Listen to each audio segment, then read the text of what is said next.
राम राम जी सभी को। जो साथी बाहर बैठा है वो कृपया अंदर आ जाए भाई। कितनी बार कहना पड़ेगा?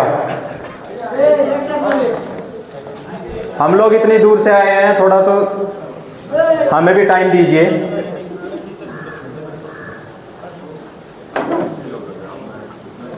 अब मैं जो बात स्टार्ट करने जा रहा हूं, कितने साथी ऐसे हैं जो यहां पर आईटी फील्ड से हैं?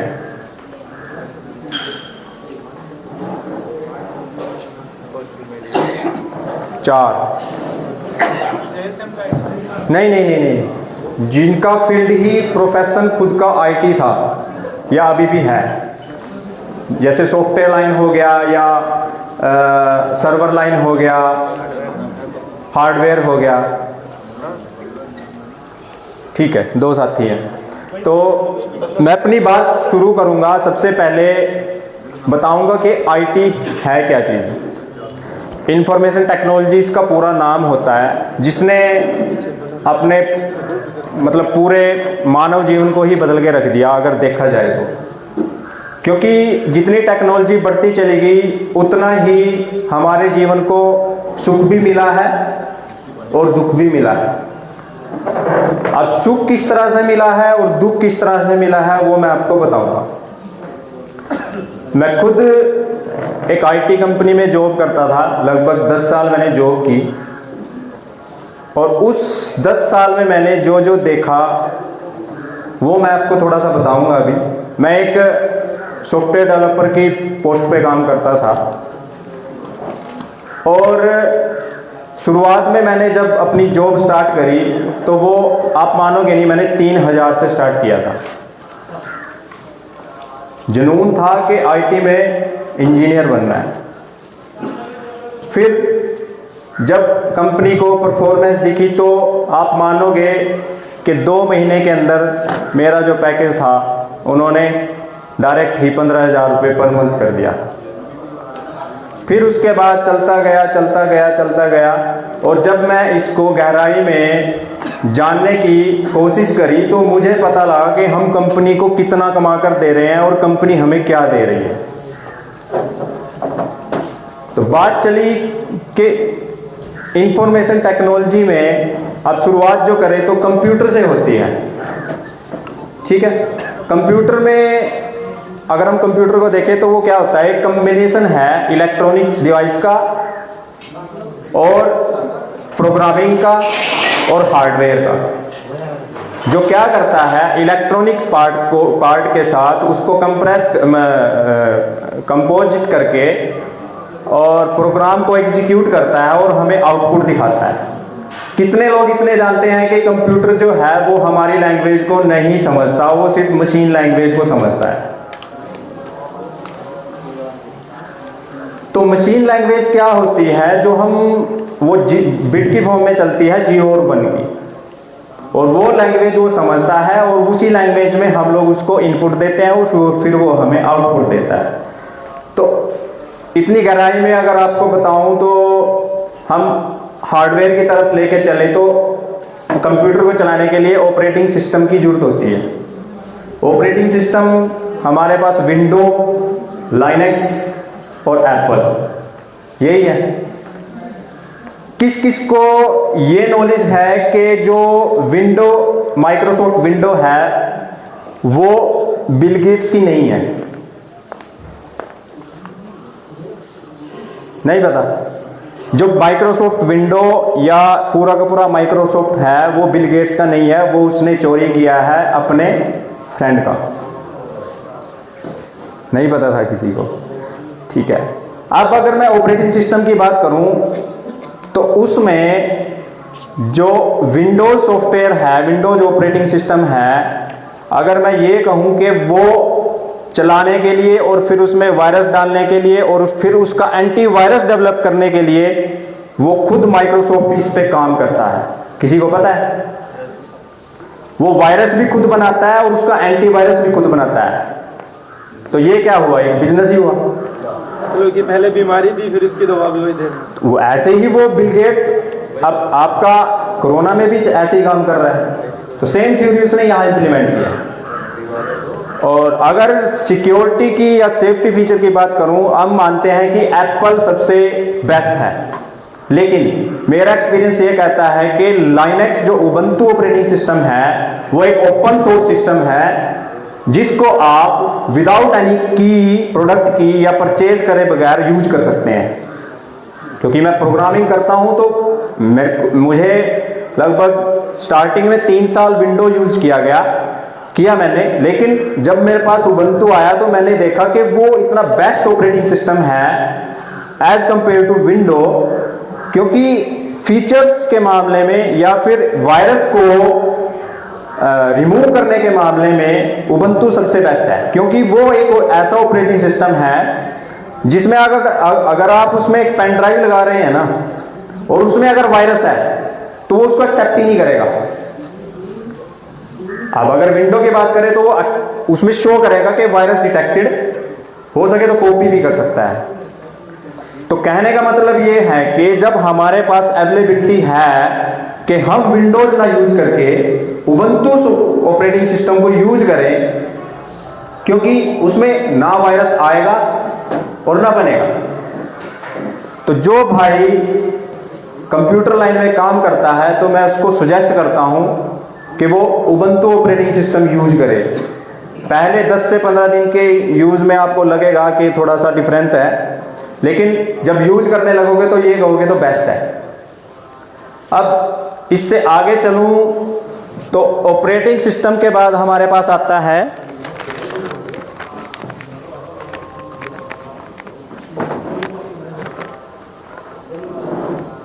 White hackers. कौन कौन जानता है व्हाइट हैकर्स कौन होते हैं? जिनको हम लीगल हैकर बोलते हैं। उनका काम क्या होता है? अभी जो मैंने बताया कि वायरस बनाना और फिर उसका एंटीवायरस बनाना, वो काम व्हाइट हैकर्स करते हैं। अब ये कितने लोग जानते हैं कि हर साल अमेरिका 200 व्हाइट हैकर्स को हायर करके रिप्लेस करता है? कौन कौन जानता है? जो आईटी से हैं वो जानते हैं। अब वो व्हाइट हैकर्स का काम क्या होता है? एक तो वायरस बनाना और फिर उसका एंटीवायरस बनाना, ये काम उनका होता है। और वो लोग जो व्हाइट हैकर्स होते हैं हर साल 200 व्हाइट हैकर्स को रिप्लेस करता है, ताकि जो पीछे जो एंटीवायरस और वायरस बना था उसका कोई लीक ना हो। और ये काम माइक्रोसॉफ्ट कंपनीज या और दूसरे जो वायरसेस जो मतलब क्रिएट करते हैं वो कंपनीज हायर करती हैं। अब आप देख लो खेल कितना बड़ा है। अब साइबर अटैक के बारे में बात करें तो साइबर अटैक इन्हीं व्हाइट हैकर्स के थ्रू बनाया जाएगा। मैंने एक रिसर्च देखी थी, वो रिसर्च तो नहीं कह सकते लेकिन वो एक कन्वर्जेशन थी 2 कंपनीज के बीच में। ब्लॉकचेन के बारे में आप लोग जानते हैं। हम कहते हैं कि ब्लॉकचेन का कोई तोड़ ही नहीं है, वो टूट ही नहीं सकता, बोलते हैं ना। लेकिन अगर मैं बात करूं उस कन्वर्जेशन में ये लिखा हुआ था कि ब्लॉकचेन जब तक हम लोग बना रहे हैं, क्योंकि उसमें एल्गोरिथम ही ऐसा बना है कि हम लोग ये देखते हैं क्योंकि जो प्रोग्रामर है वो समझ सकता है, लेकिन अगर आम आदमी को देखे तो वो ये सोचेगा कि ये तो एक चैन बनी हुई है। लेकिन उस कन्वर्जेशन में ये लिखा हुआ था कि कब हम इसको तोड़ेंगे, यानी कि जो साइबर अटैक और जो आपका क्रिप्टोकरेंसी है वो कब टूटने वाला है। और वो काम वो व्हाइट हैकर्स के थ्रू हो। ठीक है, तो इससे बचने के लिए हमें थोड़ा सावधान होना पड़ेगा। सावधान तो नहीं कह सकते, लेकिन हम लोग अगर इन चीज़ों को यूज ही कम कर दें और पॉजिटिव वे में यूज करें तो इसका कोई नुकसान हमें नहीं होगा। अब बात करते हैं माइंड कंट्रोल यूनिट के बारे में। माइंड कंट्रोल डिवाइस जानते हैं? मीडिया जो स्क्रीन चाहे एलसीडी स्क्रीन, चाहे मोबाइल स्क्रीन, चाहे कंप्यूटर। किस किस को पता है कि ये एज ए पेटेंट रजिस्टर है?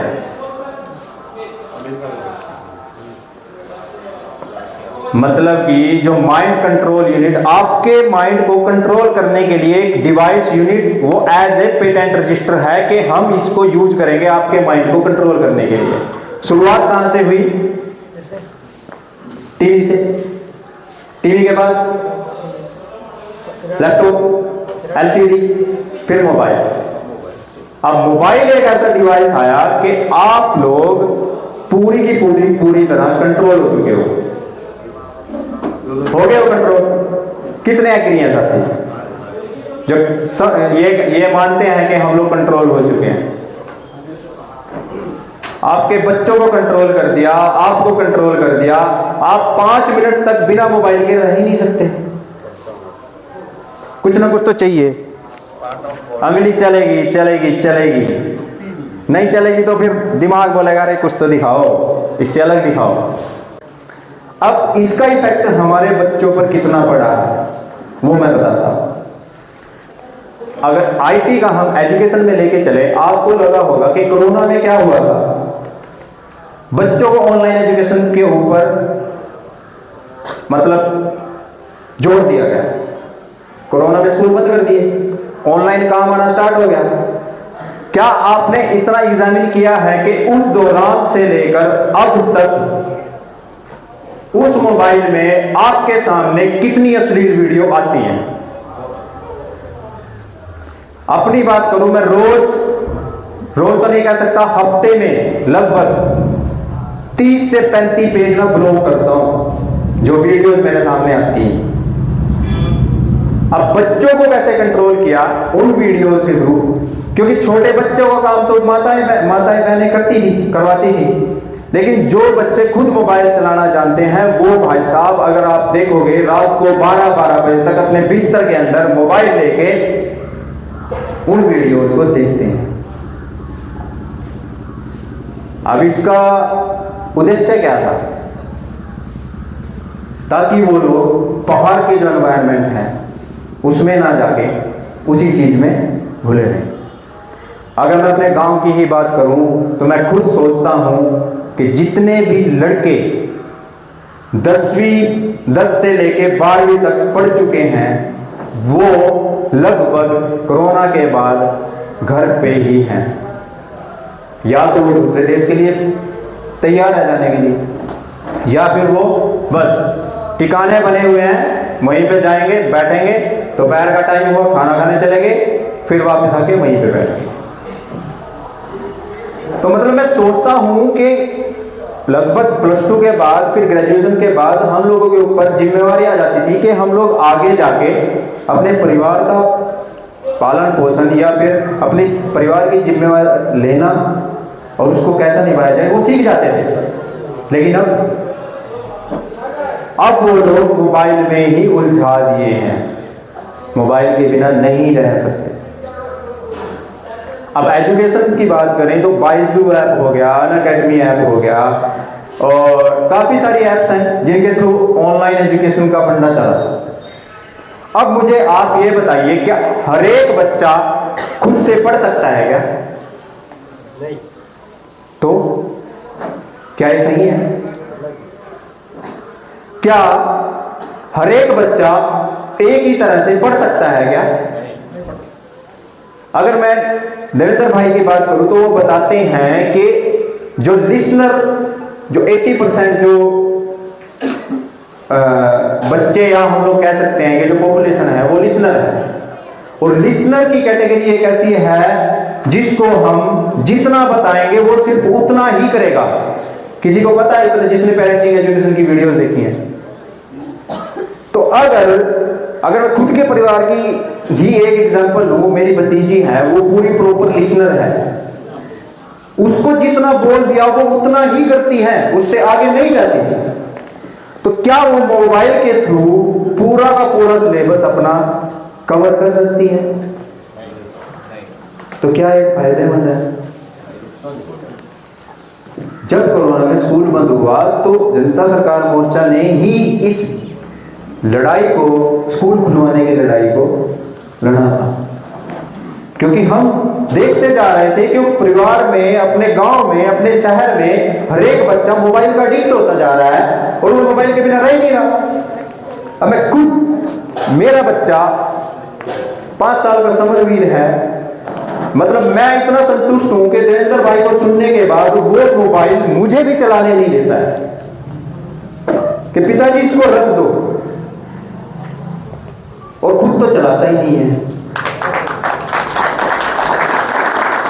मैं रात को लगभग 8 से 9 बजे तक घर जाता हूँ रात को काम करने के बाद, तो फिर रात को मैं खुद का भी काम करता हूँ, क्योंकि देखो परिवार चलाने के लिए कुछ ना कुछ तो अपना भी चाहिए। जॉब छोड़ने के बाद मैंने खुद का काम किया था सॉफ्टवेयर डेवलपमेंट का, तो मैं उतना ही कमाता हूँ जिससे मेरा परिवार का गुजारा हो सके। तो वो काम मैं रात को करता हूँ, क्योंकि फॉरेन के क्लाइंट होते हैं, तो फॉरेन के क्लाइंट को हम वो रात को ही आते हैं, उनकी सुबह होती है, हमारी रात होती है। तो वो जब मैं 9-10 बजे के बीच में लैपटॉप और मोबाइल लेके बैठता हूँ, तो वो ये बोलता है कि पिताजी आपने तो पूरा दिन काम किया है, अब भी काम पे लग गए, इसको बंद करो, अभी सोते हैं। तो वो जब तक मैं मतलब उसको सुलाता नहीं हूँ, या फिर मैं मतलब एक एक्टिंग कर देता हूँ कि चलो सोते हैं, और जब तक वो नहीं सोता तब तक मैं काम ही नहीं कर पाता। तो मैं देवेंद्र भाई का बहुत बहुत धन्यवाद करता हूं कि इस चीज में उन्होंने इतनी तो गाइडेंस दे दी कि हम अपने बच्चे को कैसे मैनेज कर सकते हैं, किस तरह से कंट्रोल कर सकते हैं। अब इसके बाद मैं बात करूंगा डिजिटल इंडिया। सब मतलब मोदी जी तो बोलते हैं कि भाई डिजिटल इंडिया ने तो क्रांति ला दी है, लेकिन अगर एक पार्ट को लेके चले, बैंकिंग सेक्टर को लेके चले, तो डिजिटल इंडिया के थ्रू क्या ऐसा सुना था आपने कि जब बैंक मतलब इंटरनेट बैंकिंग नहीं चला था, एटीएम नहीं थे, कि मेरे अकाउंट से इतने पैसे चलेंगे?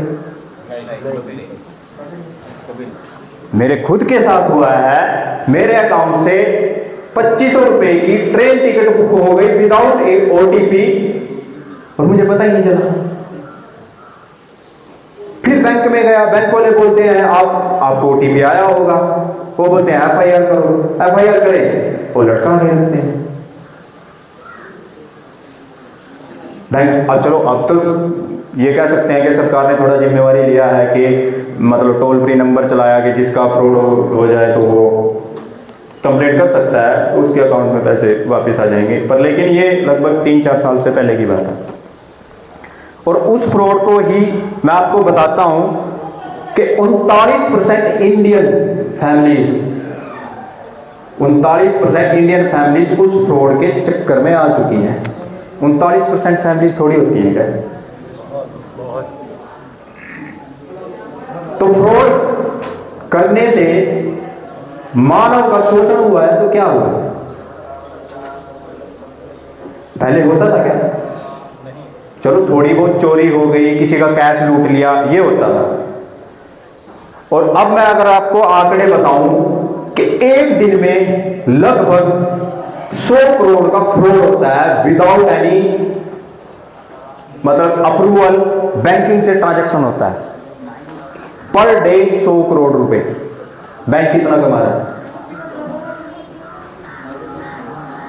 हालांकि ट्रांजैक्शन तो एक दूसरे के अकाउंट में जा रही है, लेकिन बैंक तो अप्रूव नहीं कर पाता ना कि किसके अकाउंट में गया, अप्रूव कर पाता है? FIR करवा दी, लटके रहो। कितनी अपने हम लोग FIR करवा रहे हैं बैंक वाले आवेदन में, कितनी कार्रवाई हो रही है? आम आदमी के लिए तो कुछ भी नहीं, तो FIR ही नहीं करते। हाँ, तो ये डिजिटल इंडिया का सच है।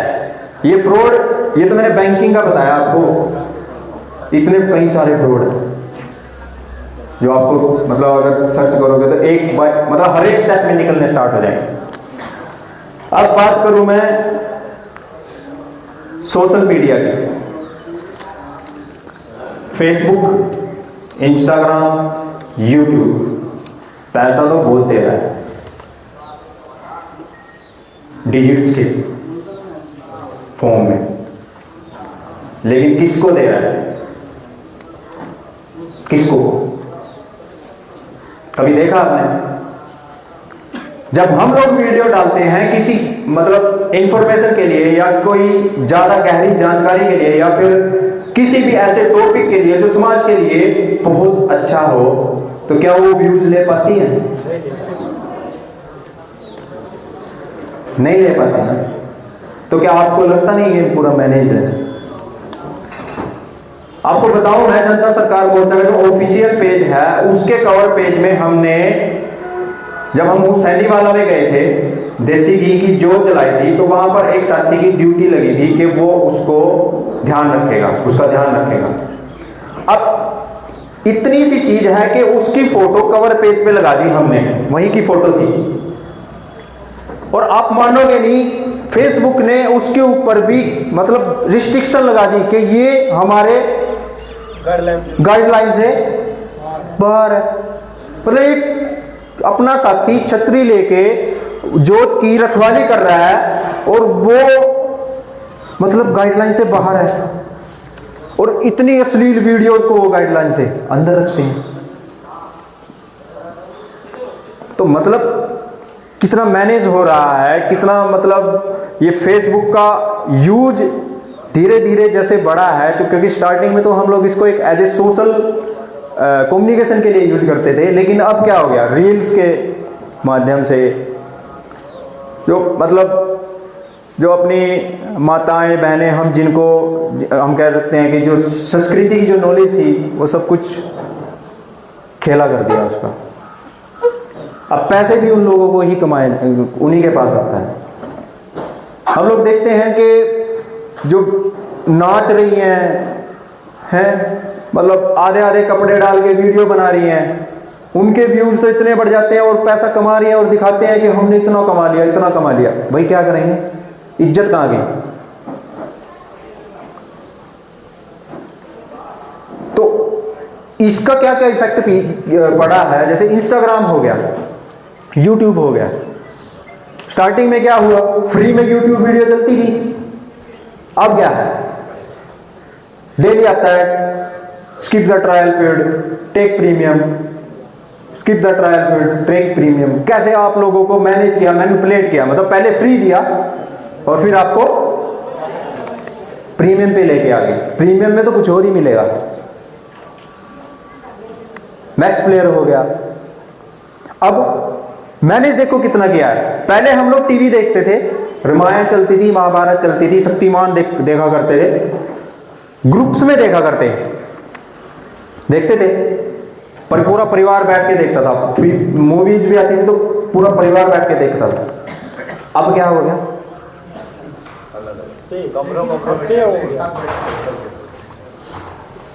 जब परिवार में अगर 4 बैठे हैं ना पर्सन, खुद का मोबाइल लेके बैठे हैं, वो कुछ देख रहा है, मैं कुछ देख रहा हूं, वो कुछ देख रहा है, तो जो पूरा का पूरा सोशल जो डिस्टेंस उन्होंने दिया है कोरोना के थ्रू, और वो अपने परिवार में एज लाइक मोबाइल को यूज करके मतलब रियल लाइफ में भी खत्म कर दिया। ये इफेक्ट पड़ा है आईटी का। अब आप ये बताओ इसके फायदे कितने हुए और नुकसान कितने? अगर हम उसको पॉजिटिव वे से ही यूज करते तो मुझे लगता है कि हम लोग कामयाब हो सकते थे, लेकिन इसका तो नुकसान ही इतना हो गया कि संस्कृति को ही खत्म कर दिया भारत की, और ये पूरा का पूरा पाश्चात्य लेके आ गए सोशल प्लेटफॉर्म के थ्रू। हाँ, इसका थोड़ा बहुत बेनिफिट ये हुआ है कि हम लोगों को ये काम आ रहा है, क्योंकि हम लोग इसके थ्रू थोड़ा इंफॉर्मेशन, जागरूकता की वीडियोस और ये सब कुछ शेयर कर सकते हैं। हाँ, इसका फायदा हमें हुआ है, लेकिन नुकसान समाज को कितना हुआ। तो इसके साथ अब आगे की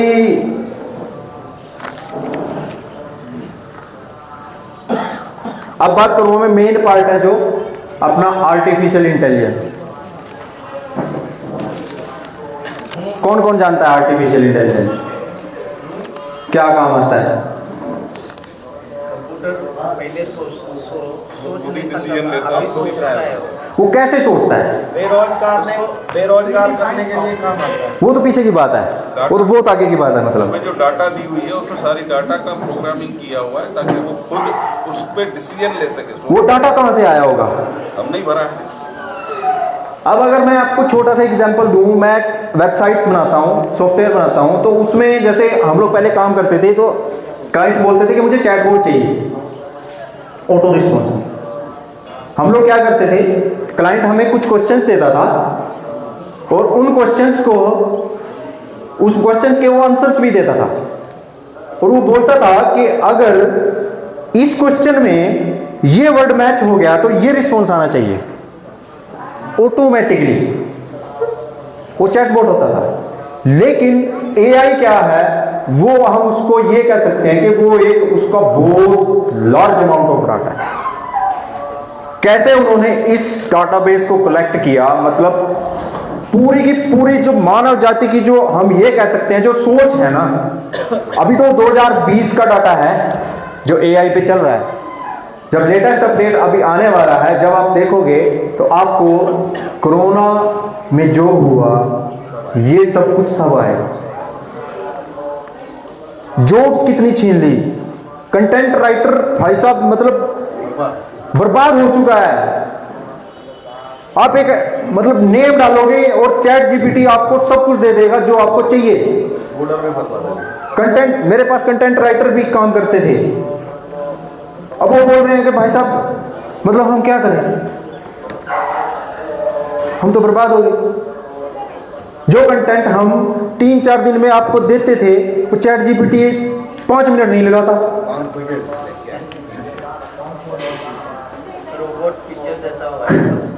तो मतलब नौकरियां तो गई। अब इसका इफेक्ट आप करंट लाइफ में जो अगर देखोगे, डीप फेक वीडियोस कौन जानता है?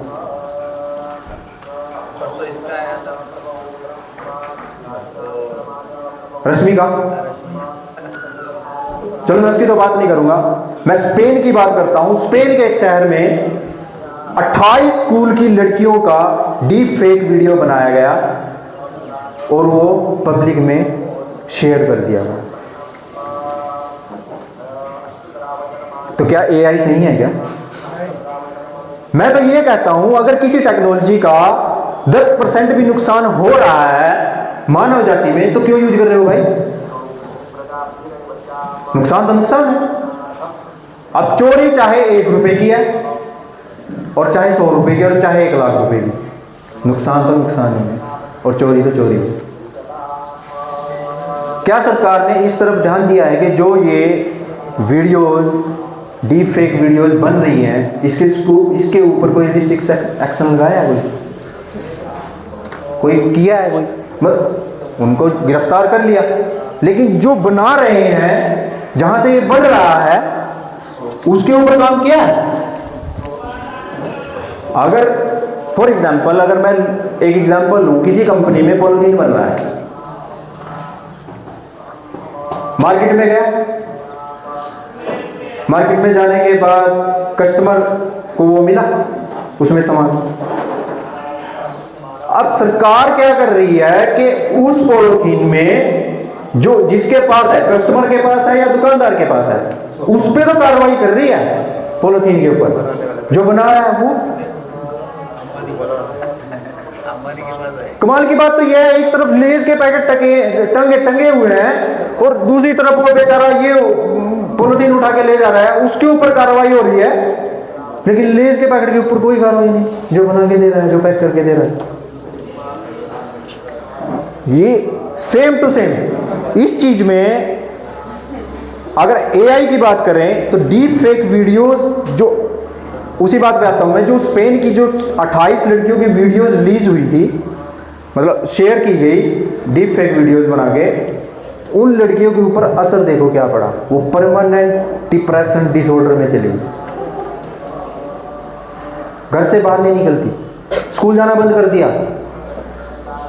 वो ये सोचती हैं कि अगर हम बाहर जा रहे हैं तो वो जो लोग, आप बैठे हो या आप बैठे हो या आप बैठे हो, आप मेरी वीडियोस को ही मेरे सामने अपने मन में लेके आ जाओगे।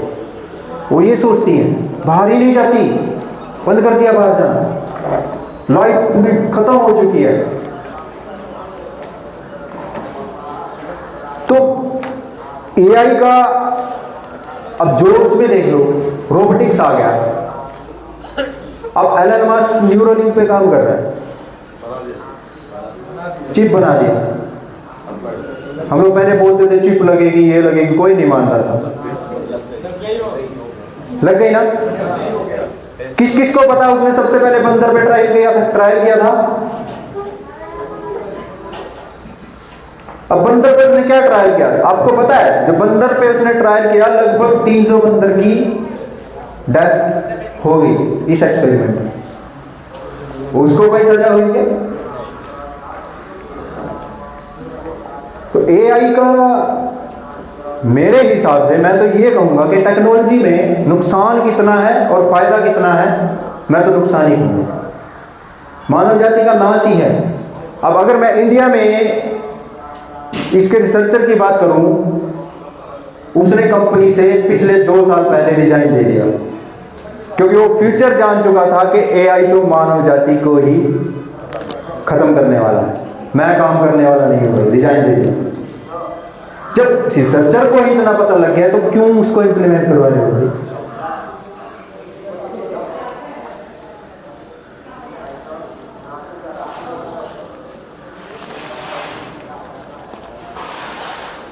वो बात को नहीं करता भाई, वो जो आपस में बात कर रही थी। हाँ, अभी वीर सिंह भाई ने थोड़ा याद दिलाया, मैं इनसे बात कर रहा था ट्रेन में जब आ रहे थे।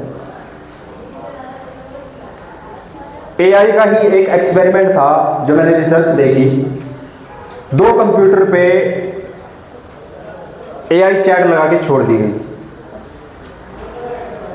और उसमें हुआ क्या, आप कितनी गजब की बात है। शुरू के 10 मिनट उन दोनों ने आपस में बात किया हमारी लैंग्वेज में, और 10 मिनट के बाद उसने ये सोच लिया कि हम जो बात कर रहे हैं हमारी बात कोई देख रहा है या सुन रहा है। और उसने क्या किया, अपनी पूरी चैट जो उसके बाद की थी 10 मिनट की, अपनी मशीन लैंग्वेज में करनी स्टार्ट कर दी। अब मशीन लैंग्वेज मैंने बताया था कि उसको सिर्फ कंप्यूटर ही समझ सकता है, या फिर जो प्रोग्रामर है वो डिकोड या एनकोड कर सकता है। और आप मानोगे नहीं, उसने मानव के बारे में इतनी गंदी गंदी और इतनी जबरदस्त बातें लिखी कि मतलब मैं यहां सुना नहीं सकता, इतना खतरनाक है ये। उसने सीधा बोल दिया ये हमारे कुछ काम की नहीं है, इनको निकालो। सोफिया ने भी बोला था। हाँ, 2017। तो इतना खतरनाक है ये। तो मैं अपनी बात में थोड़ा सा अभी विराम दूंगा। कंप्लीट यही थोड़ा सा अगर मैं पूरा कंक्लूजन निकालूं तो ऑपरेटिंग सिस्टम जो है मैं आपको सजेस्ट करता हूं कि उबंटू यूज करें। मैं खुद यूज करता हूं, किसी को अगर चाहिए वो तो आप मतलब चाहिए तो आप वैसे तो डायरेक्ट डाउनलोड भी कर सकते हैं ऑफिशियल वेबसाइट से, वो पूरा ओपन सोर्स होता है। अगर कोई मॉडिफाई करना चाहता है उसको मॉडिफाई भी कर सकता है, लेकिन उसकी नॉलेज होनी चाहिए। पूरा फ्री है, कोई पैसा नहीं है, कोई प्रोडक्ट की नहीं परचेज करनी। और अब तो इतना बेहतर बना दिया, मतलब आप देखोगे कि उसका व्यू और विंडो का व्यू आप मानोगे नहीं कि विंडो 11 जो आई है ना, उबंटू का जो 24 वर्जन है, 22 सॉरी, उसको देख के बना।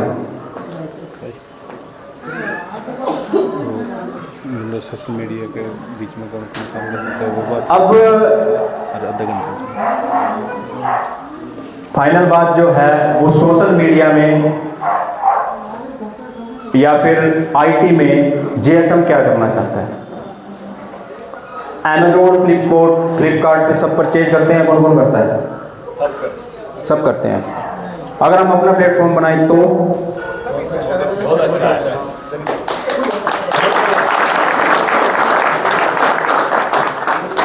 लेकिन हमारा जो प्लेटफॉर्म होगा वो प्लेटफॉर्म ऐसा होगा जो अपना साथी जो कुछ भी उत्पाद बना रहा है वो उसमें एज ए पार्टनर होगा। मान लो वीर सिंह कोई मशीन बना रहा है और वो ऑनलाइन उसको बेचना चाहता है, वो एज ए वेंडर नहीं, एज ए पार्टनर जाएगा। ऐसे ही अगर हमारा कोई जैसे किसान साथी है, कुछ भी उत्पाद बना रहा है, गेहूं है, चना है, सब कुछ, क्योंकि हम लोग एक ऐसा प्लेटफॉर्म खड़ा करना चाहते हैं, क्योंकि जब हम व्यवस्था परिवर्तन की बात करते हैं तो हम ये कहते हैं कि जब तक हम पैरेलल व्यवस्था नहीं बनाएंगे, लोगों के सामने ऑप्शन नहीं देंगे, तो व्यवस्था परिवर्तन पॉसिबल कैसे हो सकता है। तो मेरे वे से, जैसे मैं आईटी में काम करता हूं, तो हमें हर पैरेलल सिस्टम को बनाना पड़ेगा। अमेजोन का भी पैरेलल सिस्टम बनाना पड़ेगा, फ्लिपकार्ट का भी बनाना पड़ेगा, और सोशल मीडियाज का भी बनाना पड़ेगा। क्यों ना हम ऐसा सिस्टम बनाए कि हम लोगों की आपस में जो चैट है वो हमारे प्लेटफॉर्म पे हो। क्यों फेसबुक का यूज करें, क्यों हम व्हाट्सएप का यूज करें? बिल्कुल बनेगा, उस पर काम चल रहा है। क्योंकि हम लोग, जब तक हमारे पास पूरा